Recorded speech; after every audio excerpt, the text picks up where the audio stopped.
Hari ini kita akan menjelajahi kisah yang mengubah sejarah Jepang selamanya. Langit mendung menggantung rendah di atas padang negara. Tempat debu dan darah telah lama menjadi saksi bisu ambisi para daimyo. Di tengah kegaduhan zaman Sengoku, seorang pemuda berdiri di atas bukit kecil. Matanya tajam menatap barisan pasukan yang mulai berkumpul di lembah. Usianya belum genap 20, tapi cara berdirinya tak menyisakan ruang untuk meragukan tekadnya. Orang-orang memanggilnya si gila.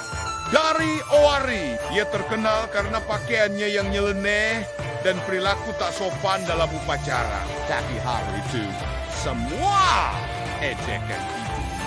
Di hadapannya terbentang tantangan pertama yang akan menentukan masa depannya sebagai panglima pertempuran Kanoguchi melawan pemberontakan klan Imagawa dan sisa-sisa keluarga dalam yang tak menerima dia sebagai pewaris Oda. Berapa jumlah mereka? Tanya Nobunaga kepada salah satu Ashigaru. Sekitar 3.000, Tuan. Kita hanya punya 1.600. Jawab salah satu Ashigaru. Lalu Nobunaga Oda dengan lantang berkata jumlah bukan penentu, tapi arah panah dan detik yang tepat. Ia berbalik ke para komandan muda yang dia latih sendiri bukan dari kalangan bangsawan, tapi petani dan ronin yang diasah dengan disiplin keras. Kita buat mereka percaya kita bodoh, seperti yang biasa mereka katakan, kata Nobunaga sambil menggulung-gulungan strategi. Biarkan mereka turun ke dataran terbuka, lalu kita serang sayap kiri mereka saat mereka mencoba mengepung pusat.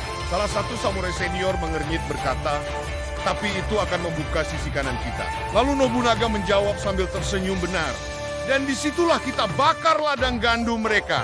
Asap dan api akan mengacaukan komunikasi mereka. Tidak akan ada sinyal bendera. Kita paksa mereka bertarung dengan insting, bukan rencana. Dan di saat itu, kita hancurkan mereka. Ketika pagi datang, pasukan Nobunaga bergerak dengan keheningan seekor macan. Tanpa genderang perang, tanpa pekikan semangat, hanya derap kaki kuda, panah di punggung, dan rencana yang menari di pikiran sang pemuda. Dan saat matahari melewati bayangan pertama bukit, jebakan itu aktif.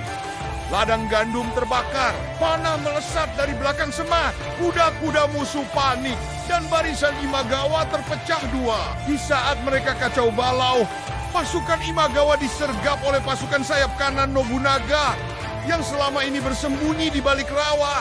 1 jam kemudian, lembah itu dipenuhi mayat. Dan untuk pertama kalinya, nama Oda Nobunaga disebut dengan nada hormat dan takut. Ia berdiri di tengah medan perang.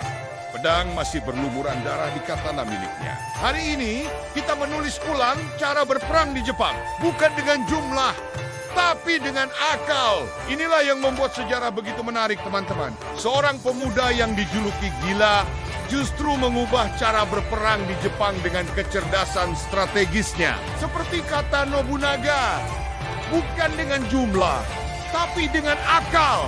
Nah, penasaran dengan kelanjutan kisah Nobunaga? Pastikan kalian tekan tombol subscribe dan lonceng notifikasi untuk tidak melewatkan lanjutan ceritanya. Berikan juga like jika kalian menikmati konten sejarah seperti ini. Jangan lupa share ke teman-teman yang suka sejarah Jepang ya. Sampai jumpa di video berikutnya.